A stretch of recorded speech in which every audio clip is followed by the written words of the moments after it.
Baik, halo teman-teman semuanya. Perkenalkan, di sini kami dari kelompok 1 yang beranggotakan kami berdua, yaitu saya Muhammad Nur Iqbal Sertul Muntaha dan juga rekan saya di sini.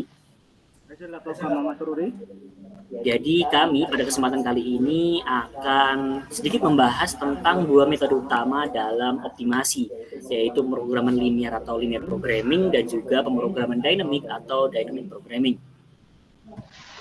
Kami juga akan menyajikan contoh kasus yang relevan untuk memperjelas konsep-konsep ini. Dengan memahami kedua metode ini, kita dapat memilih pendekatan yang paling sesuai untuk berbagai permasalahan optimasi di dunia nyata. Yuk simak baik-baik ya adik-adik.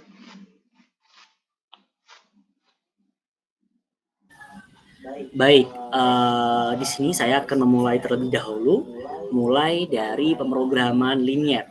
Nah, jadi pemrograman linear atau yang bisa kita singkat menjadi PL adalah sebuah teknik optimasi berbasis model matematis, di mana hubungan antara variabel keputusan dinyatakan dalam bentuk persamaan atau pertidaksamaan linear. Metode ini bertujuan untuk memaksimalkan atau meminimalkan suatu fungsi kendala yang ada. Maaf, maaf maksud saya adalah untuk meminimalkan suatu fungsi objektif dalam mempertimbangkan kendala yang ada, di mana pemrograman linear ini banyak digunakan dalam perencanaan bisnis, industri, ekonomi untuk mengoptimalkan sumber daya yang terbatas.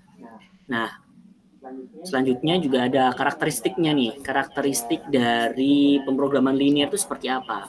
Sebenarnya ada beberapa yang bisa kami sebutkan pada kesempatan kali ini, yaitu yang pertama itu ada yang disebut fungsi objektif linear, di mana itu berbentuk fungsi matematis yang ingin dioptimalkan, itu seperti misalnya keuntungan ataupun biaya. Lalu yang kedua ada kendala linear, itu berarti sumber daya atau batasan yang harus dipenuhi dalam sistem. Lalu yang ketiga juga ada variabel keputusan, di mana nilai yang harus ditentukan untuk mencapai hasil optimal. Seperti itu. Jadi salah satu karakteristik dari pemrograman linear itu sendiri itu bisa dikatakan adalah untuk menemukan solusi optimal, unik atau banyak solusi, di mana itu akan bergantung pada sistem kendala yang ada. Nah, sebenarnya contoh dari pemrograman linear itu seperti apa? Salah satunya yang bisa kami sampaikan pada kesempatan kali ini adalah sebuah pabrik makanan cepat saji, di mana mereka ingin menentukan nih jumlah optimal produksi burger dan ayam goreng untuk memaksimal keuntungannya seperti apa, di mana mereka harus mempertimbangkan keterbatasan bahan baku. Lalu data yang tersedia itu seperti ini. Keuntungan per burger itu adalah 8.000. Lalu keuntungan setiap ayam goreng adalah 10.000, di mana sumber daya terbatasnya adalah 50 roti, 40 daging sapi, 60 ayam, 80 unit minyak goreng. Lalu setelah itu setiap burger membutuhkan satu roti dan juga satu daging sapi. Lalu setiap ayam goreng membutuhkan satu ayam dan dua minyak goreng. Di sini masalah optimasinya adalah untuk menentukan kombinasi terbaik antara jumlah burger dan ayam goreng untuk memaksimalkan keuntungan dalam kendala sumber daya, seperti itu. Nah, untuk penyelesaiannya seperti apa? Kita bisa menggunakan pendekatan metode simplex atau metode grafik, di mana hal itu dapat digunakan untuk memperoleh solusi optimal. Dalam metode grafik, kita menggambar batasan kendala pada bidang koordinat dan mencari titik optimal di dalam daerah yang memenuhi kendala. Sedangkan metode simplex lebih cocok untuk permasalahan dengan banyak variabel dan kendala yang kompleks. Itu adalah sedikit penjelasan tentang dan juga gambaran tentang pemrograman linear. Selanjutnya akan dilanjutkan oleh kawan saya Hazel terkait tentang pemrograman dinamik.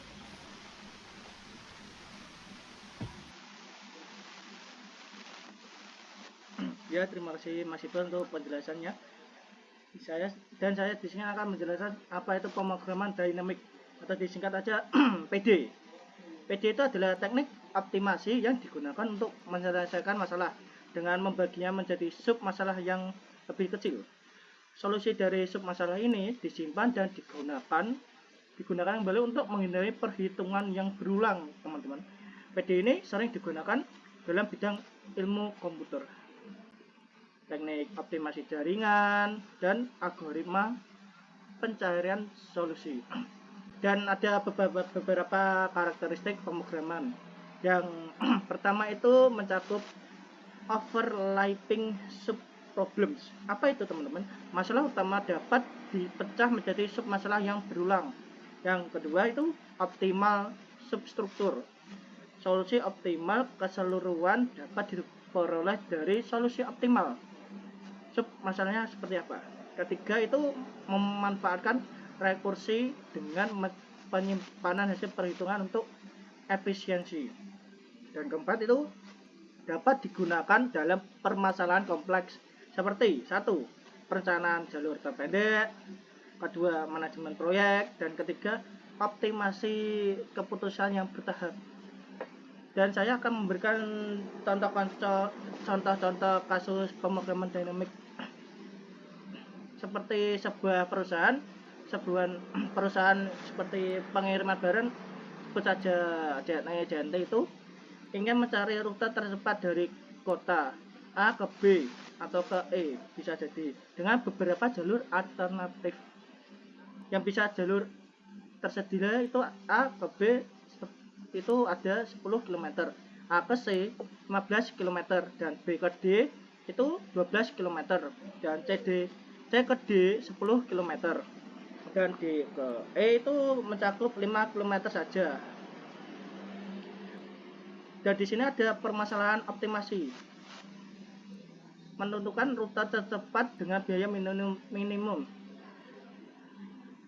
Dan selanjutnya ada metode penyelesaian, menggunakan algoritma seperti Dijkstra atau Floyd-Warshol untuk mencari jalur optimal untuk mempertimbangkan jarak terpendek dari satu ke satu yang lain.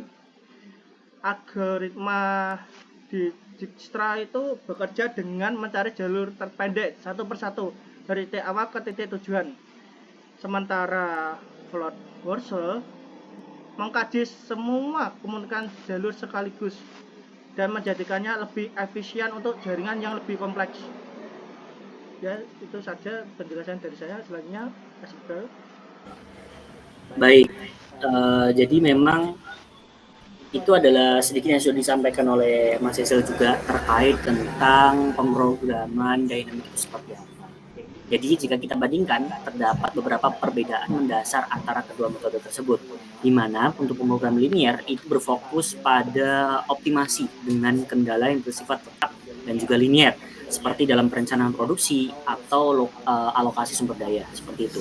Lalu untuk pemrograman dynamic sendiri, itu lebih kepada menangani masalah yang memiliki hubungan antara sub-masalah, seperti jalur terpendek atau strategi keputusan bertahap, seperti itu, teman-teman. Nah, untuk pemrograman linear sendiri itu lebih banyak diterapkan dalam ekonomi dan bisnis, sedangkan pemrograman dinamik itu sering digunakan dalam algoritma komputer, kecerdasan buatan atau AI, dan juga optimasi jaringan.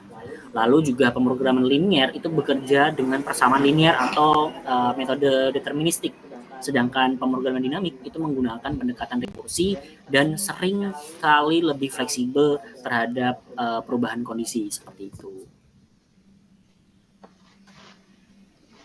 Jadi teman-teman ada menghadapi masalah optimasi dengan sumber daya terbatas yang dinyatakan dalam hubungan linear, gunakan saja pemrograman linear. Namun jika masalahnya dapat dipecah menjadi tahapan kecil yang saling berkaitan, gunakan pemrograman dynamic. Sebagai tambahan, banyak masalah optimasi dunia nyata dapat menggabungkan kedua metode ini. Misalnya, dalam industri logistik, pemrograman linear dapat digunakan untuk menentukan jumlah optimal kendaraan yang digunakan. Gak tau lah seperti apa BBM sekarang ya, lebih mahal guys, dan korupsi di mana-mana. Tau lah, Indonesia bobrok guys. Dan sementara pemrograman dynamic dapat diterapkan untuk mencari rute tercepat di setiap pengiriman. Baik, benar banget seperti yang disampaikan oleh Mas Hazel tadi. Jadi pemrograman dynamic itu juga sebenarnya hal-hal seperti pemrograman dinamik ataupun linear itu juga tidak hanya juga bisa terdampak oleh hal-hal di luar sana, seperti satunya tentang hal politik yang sudah disampaikan oleh Mas Hazel tadi. Jadi demikian itu pembahasan mengenai pemrograman linear dan juga pemrograman dinamik sebagai metode optimasi. Semoga materi ini dapat membantu pemahaman teman-teman atau saudara-saudara dalam mata kuliah riset operasi. Jangan ragu untuk bertanya jika ada yang kurang jelas. Pertanyaan aja, ketik 1. Baik, nah itu saja dari kami. Jika ada pertanyaan, kalian bisa tinggalkan di kolom komentar. Jika ada sesuatu, insya Allah akan kami jawab. Itu saja dari kami. Terima kasih sudah menyimak. Sampai jumpa pada kesempatan berikutnya. Sampai jumpa.